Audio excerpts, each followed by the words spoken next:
We're filming from the Accolade Aged Care Week here in Melbourne, and I'm joined by Lucy O'Flaherty. So thanks for joining us, Lucy. You're welcome. Lucy, you talked a little bit about this morning the importance of hiring staff or employees for kindness and looking at things like emotional intelligence and looking at ways that you can improve that recruiting process. Can you just tell us a little bit about what you mean and what process is involved with that? Sure. So I guess if we look at the workforce of today, we need a different workforce. It's a different skill set. And it's also working with people at their most vulnerable. So it's around looking at not just the traditional skills that people learn through vocational education and the training organisations, but it's also about building in the levels of skill around palliative care, around dementia, around particular assistant nursing type skills. So for us it's really important to build the skill set, but also to make sure we have the right people, and that's around emotional intelligence, that's around their capacity to bring their personality to work as much as their skill set. Very interesting there. And I think one of the other things that you raised was around, we build these large institutions and we start to expect older people to live together happily and get along and be best friends, and we put them together.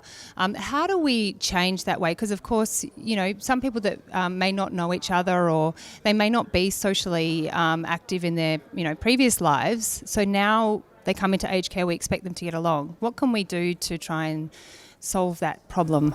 Well, I guess the body of research that's been happening over a number of years has sort of slowly been helping us to understand the value of smaller living spaces. And it's really pleasing to see that lots of people around the country and internationally are doing it in different ways, but to levels of success.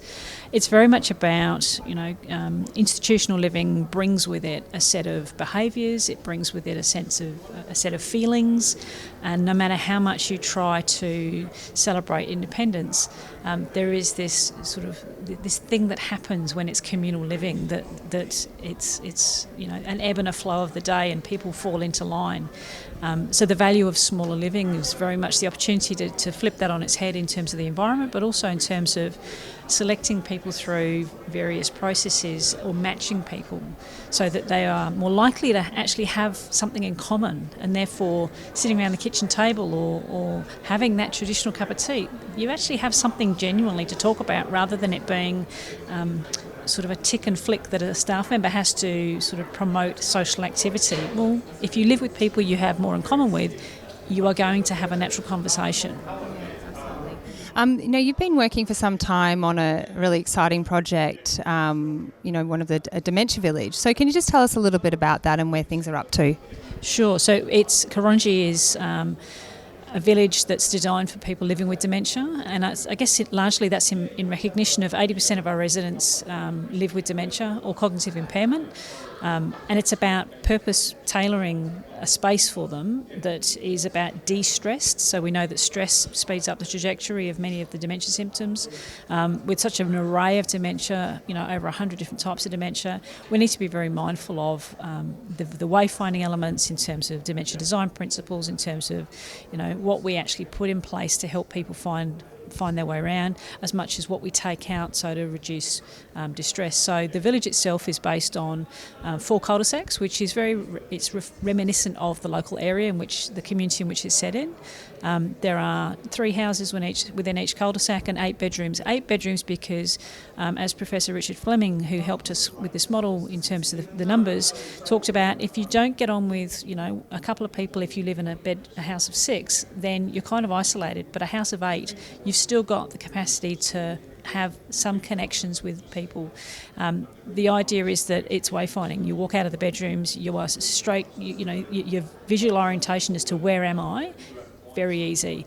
It's got that definition between private, semi-private and public space, so people can sit on the front veranda and just watch. They can sit in the lounge room and just watch, or they can wander through the village. They can go and participate in a number of activities. A real village, rather than something that's fabricated, is about real people and real activity and real services. So we've got cafe, we've got cinema, we've got supermarket, we've got gym, we've got wellness centre, all of which will be reflective of our local community, and we'll be we are working with the local community. We've got a high school right next door. So we're saying there's a job right over there, whether it's gardening, nursing, accountancy, building, whatever it is. But it's also about working with the local community to say, how can we be of use to you? So we've got local playgroup coming, we've got the CWA, we've got a number of U3A type services who are saying, we're here, come use the space, help us to create that community vibe. Definitely, I think that's a really big point, and connecting people with community. Often when people move into aged care, that connection between their normal or previous life to the community to where they are now is broken. And I guess one of the things that we have seen from other aged care homes that have tried to do it, of setting up cafes in their home, but perhaps maybe haven't, not that they've failed, but just haven't really brought in the community like they would like to. How do we avoid building homes that potentially don't have people coming into it from the community that we'd like? I think it's about how do we change the feeling and the vibe when you walk through the front door, or when you pull through the front gates. It's not just about a cafe. It's about the feel of the place in terms of, is it welcoming? Is it something that the local community find useful? You talk about people disconnecting. Well, it's about reconnecting. So if residents have been part of certain communities, it's about when someone moves in, not just saying, here's a new home for you. It's also about saying, and let's bring your community into this space. How can we've got a hall, can we use that for something? It's about reflecting cultural diversity. It's about reflecting, people's different life histories and trying to celebrate that or keep them connected in some way, shape or form. The idea of putting cafes into nursing homes is fantastic, because it's better than what was previously there. So it's iterative success, it's iterative change, but it's also about saying you've got to have really good coffee. You've actually got to have something that feels like a cafe that you or I would go to, because if it isn't, then it's a little bit fantastic plastic. It's got to be genuine, authentic. If you wouldn't drink the coffee there, why are you expecting anybody else to? That's great. Look, thank you so much for your time. It's great to see what you're doing.